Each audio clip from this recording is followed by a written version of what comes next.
벌써 한 40년이 지난 얘기예요. 어릴 때. 집이 이사하게 됐어요. 근데 집을 이사하니까 교회에서 멀어지는 거죠. 그때 제가 선택한 것은 어린 동생과 함께 버스를 타고 교회에 가는 것이었습니다. 처음에는 어머니와 같이 갔어요. 하지만 어머니가 시간이 안 되시면 동생과 둘이서 교회를 갔습니다. 집에서 한 10분 걸어서 버스 정류장에 가면 어린이 회수권을 사서 27번 버스를 탔습니다. 한 4정거장쯤 지나 동인천역이 나왔어요. 근데 거기서 끝나는 것이 아니었습니다. 도로를 지나 또 언덕을 한 15분쯤 걸어서 가면 또 그 언덕 위에 교회가 있었어요. 그 교회까지 걸어서 갑니다. 아침 9시에 그때는 예배를 드렸던 것 같아요. 그러니까 8시 되기도 전에 일어나 교회 학교를 갔습니다. 예배가 끝난 후에 한참을 교회에서 있다가 다시 동생과 함께 버스를 타고 집에 돌아왔어요. 교회 동생이 아플 때가 있잖아요. 아플 때가 있으면 혼자 갔다 왔습니다. 그런데 지금 생각해보면 참 신기해요. 왜냐하면 왜 그렇게 했을까? 그렇게까지 했을까라는 생각이 좀 들었어요. 오히려 지금 제 아이들이 그렇게 교회 간다고 하면 말렸을 것 같아요. 야, 혼자 가면 안 돼. 위험해. 이렇게. 요즘은 훨씬 안전해졌잖아요. 핸드폰도 있죠. 환경도 좋아졌어요. 근데 그 당시에는요, 어린아이 잡아 앵벌이 시킨다는 소문이 돌 정도로 좀 위험한 시간대였죠. 근데 요즘은 조건이 좋아졌는데 오히려 마음이 약해진 거. 특별한 이유가 있었던 건 아니에요. 그냥 좋았습니다. 하나님이 좋았고요. 교회가 좋았고요. 아이들과 함께 웃고 떠드는 것도 좋았고요. 함께 뛰노는 것도 좋았고요. 물론 좋았기만 했겠습니까? 때로는 울기도 하고 때로는 삐치기도 하고 또 혼나기도 하고 지금 교회에서 아이들 혼내면요. 다시는 교회 안 올 거예요. 그렇게 하는 학부모들이 있을 거예요. 근데 그래도 좋았습니다. 그 안에 하나님이 계셨기 때문이었을 거예요. 사실 저에게 대단한 신학이 있었던 것도 아니었겠죠. 어린 아이가 뭐 신앙이 있겠어요. 그럼 대단한 신앙이 있을까요? 그것도 아니었습니다.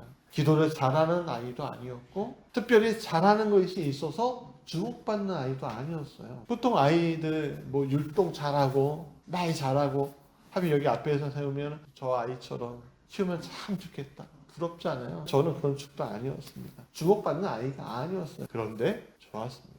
사랑하는 여러분, 어쩌면 이것이 신앙의 시작이었어요. 이해해서가 아니에요. 잘해서도 아니에요. 그냥 먼저 좋아지는 겁니다. 근데 교회가 원래 그래요.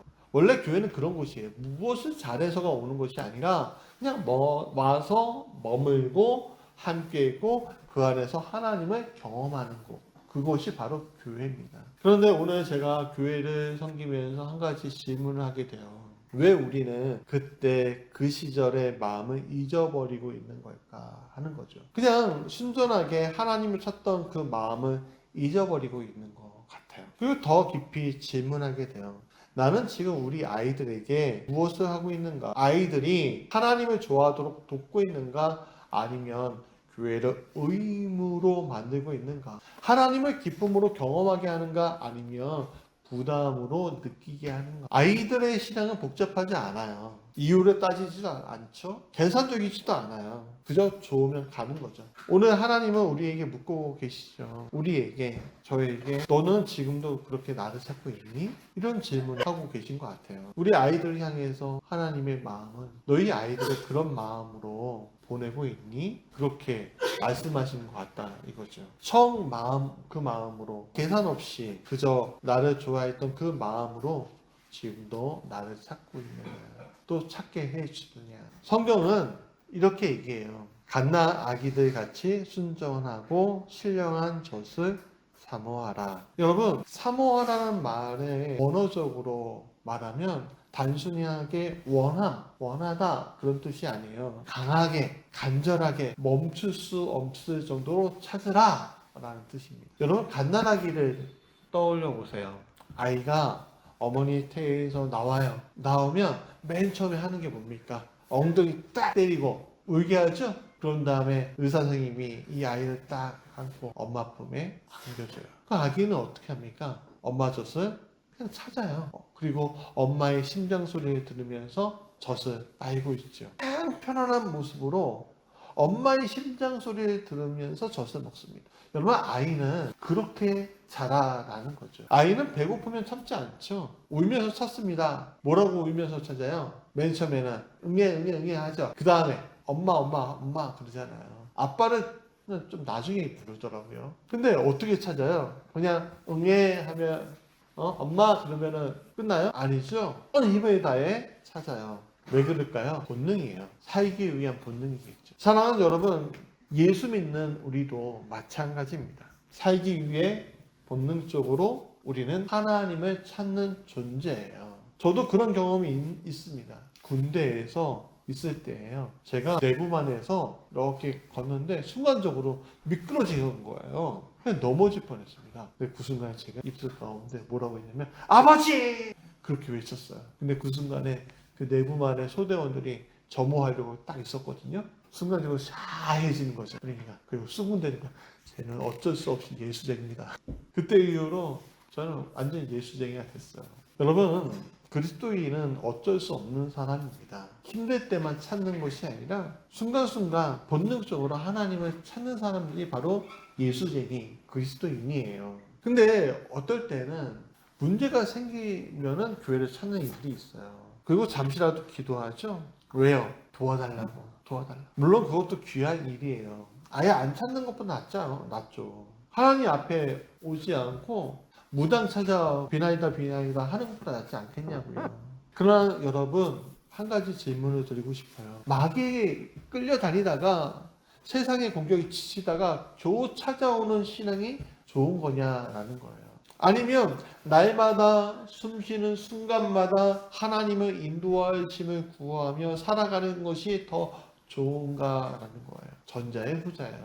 후자죠. 마귀에게 이끌려고 세상 살다가 실패해서 다 무너진 상태에서 주님 제가 죄인입니다 하고 오는 것보다 평온하게 하나님 안에서 살아가는 게 더 낫는 거잖아요. 하나님 그래서 오늘 우리에게 말씀하시는 거예요. 아이들처럼 나를 찾으라. 아이들처럼 찾는 거예요. 하나님 제가 왔어요. 하나님 하나님 여기 있는 게 너무 좋아요. 필요할 때만이 아니라 항상 자연스럽게 생명처럼 나를 찾는 것. 그것이 바로 우리의 신앙이 되어야 한다는 거죠. 억지로 주입식으로 찾는 건 아니겠죠. 저도 많이 반성하게 돼요. 우리 무지개교회가 과연 찾는 교회인가? 아이들이 편안하게 숨 쉴 수 있는 교회인가? 여태까지 결론은요, 아니었구나라는 생각이. 주님, 그래서 고민합니다. 이 교회가 아이들이 숨 쉬듯이 찾을 수 있는 교회가 되길 원합니다. 너무 딱딱한 교회도 아니고 그냥 오면은 평안하고 기쁘고 행복한, 그러면 좋겠다. 근데 여러분, 두 번째 이야기가 있어요. 찾는 데서만 끝나면 안 되죠. 아기는 어린이가 되고 청소년이 되고 성인이 되는 자연스러운 과정을 경험해야 돼요. 제가 20살 때 20년 전에 큰 아이를, 이 아이가 언제 성인이 되고 대학생이 되고 결혼할까? 그런 생각을 했었어요. 근데 지금 건장한 대학생이 돼서 우리 사역을 도와주고 있어요. 놀라워요. 아니 20년의 시간이 이렇게 빨리 가는 건가 싶은 거죠. 근데 그런 과정 속에서 몸은 성장하는데 마음이 성장하지 않고 신앙이 성장하지 않는 분들이 있어요. 많은 과정 속에서 우리는 가정에서, 학교에서, 사회에서 수많은 것들을 배우며 점점 책임지는 자리로 나아가게 되는데 이것을 우리는 성장이라고 부르죠. 그런데 성경은 단순한 성장이 아니라 영적인 성장을 해야 한다라고 이야기해요. 그래서 베드로전서 2장 2절에 이로 말미암아 구원에 이르도록 자라게 하려 함이다 라고 말씀하고 있어요. 사랑하는 여러분, 몸은 자랄 수 있습니다. 그냥 자라요. 사람은 잘 먹고 잘 자고 잘 생활하면 그냥 자라죠. 그러나 정신이 자라지 않으면, 인격이 성숙하지 않으면 그 사람들은 사람을 따르지 않습니다. 우리의 신앙도 마찬가지예요. 교회 다니는 시간은 길어질 수 있죠. 직분은 높아질 수 있습니다. 그러나 신앙이 성숙하지 않으면 하나님이 기뻐하시는 삶으로 나아가지 못한다는 거예요. 그래서 하나님은 우리에게 말씀하셔요. 거기서 머물면 안 돼. 너가 단순히 신령한 것, 말씀, 나의 인도함을 받는 것, 그 신령한 것만 사모하는 것으로 말고 구원에 이르도록 너 계속 성장해야 해. 그게 내 바람이야. 만약에 저희 아이들이 성장하는데 인격이 자라지 않고 정말 막 계속 사고 치고 다니고 사춘기 아이도 아니고 정말 초등학생처럼 자기 멋대로 생활하고 그렇게 다닌다. 저희 큰아이가 그런다면 저는 정말 괴롭고요. 그런데 한 인격체가 되어서 자기의 모습을 만들어가는 그 모습이 전 너무 행복해요. 여러분, 괴로움을 선택하는 게 아니라 행복을 선택해야 되잖아요. 오늘 우리 하나님도 마찬가지예요. 우리가 그냥 어린아이처럼 자기만 좋고 자기만 옳고 자기만 하는 모습보다는 성장하는 모습들을 보시는 게 너무 좋으실 거예요. 여러분, 구원에 이르도록 자라라는 말이 뜻이 무엇입니까? 우리가 잘못 들으면 내가 더 잘해야 구원을 받는 거야? 라고 생각할 수 있어요. 내가 이렇게 해야지 구원을 받는 거야? 라고 들을 수 있어요. 근데 성경이 말하는 구원은 구원이 아니에요. 여기서 말하는 것은 구원은 우리가 이루는 것이 아니라 하나님께서 이미 주신 은혜잖아. 그러니까 이 시작된 구원이 우리의 삶 속에서 점점 자라도록 만들어 가라는 뜻입니다. 생명의 씨앗이 우리에게 심어져서 자라요. 햇빛도 받고 물도 받고 이 거름도 주고 자라요. 근데 이 자라는 이유가 뭐예요? 열매를 맺어야 되잖아요. 열매를 맺기 위해서 자라는 거예요. 마찬가지예요. 우리는 이미 예수 그리스도 안에서 구원을 받은 사람이에요. 그래서 우리는 구원을 얻기 위해 사는 사람이 아니라 구원받은 사람답게 자라가는 거예요. 열매를 맺기 위해서. 열매를 맺는다는 건 뭘까요? 다른 생명을 책임질 수 있는 자리에 서게 된다는 거예요. 여러분, 얼마 전에 안타까운 이야기를 들었어요. 어떤 엄마가 산후 우울증에 걸려서 8개월 된 아이를 학대하고 숨지게 만드는 거예요. 왜 그랬을까요? 아이를 보면 화가 치미는 거예요. 생명을 보이는 게 아니라 내가 너 때문에 놀러 나가지도 못하고 내가 너 때문에 커리어가 망치고 내가 너 때문에 하면서 다 우울에 빠지니까 이 아이가 생명을 보이는 게 아니라 뭐예요? 나를 움켜잡고 있는 족쇄로 보이는 거예요. 그런 분들 많습니다. 안타깝게도. 그분은 아이를 키우면 안 되는 분이었어요. 왜? 생명을 책임질 만한 그릇이 안 되었기 때문에. 하나님은 우리가 생명을 키울 수 있는, 책임질 수 있을 만큼 너가 자라나야 한다고 이야기하고 있습니다. 그게 하나님이 우리에게 기대하신 바예요. 성숙하라, 책임지는 신앙으로 자라거라. 사랑하는 여러분, 신앙은요 좋아서 시작될 수 있어요. 그러나 반드시 자람으로 이어져야 합니다. 그리고 그 자라나는 삶은 결국 다른 사람에게까지 흘러가게 됩니다. 말하지 않아도 드러나고 보여주지 않아도 느끼게 되는 그 자람, 그걸 우리는 성숙이라고 하는 겁니다. 세 번째는 산 돌로 세워져라 라는 뜻이에요. 베드로전서 2장 5절에 너희도 산돌같이 신령한 집으로 세워지고 라고 이야기하고 있습니다. 여기서 중요한 표현이 뭐냐면 바로 산돌이에요. 말 그대로 산돌이에요. 여기서 돌은 그냥 돌멩이에 있던 돌이고요. 산은요 살아있다의 산이에요. 그러니까 살아있는 돌이다. 근데 여러분, 돌이 생명이 있어요 없어요? 돌은 생명이 없어요. 움직이지 않아요. 그런데 성경은 살아있는 돌이라고 말하고 있어요. 왜 그렇습니까? 우리의 중심이신 예수 그리스도께서 계신 분이기 때문이에요. 죽어 있는 거잖아요. 인간도 죽어요. 그렇죠? 죽으면 끝이에요. 근데 예수 그리스도께서는 부활하시고 살아있는 생명이 되신 거예요. 그래서 산돌인 거예요. 그런데 더 놀라운 것은 예수 그리스도만 산 돌이 되는 것이 아니라 예수 믿는 우리도 살아있는 돌이라는 겁니다. 사랑하는 여러분, 돌 하나로는 아무 의미는 없어요. 그러나 그 돌이 모이면 집이 돼요.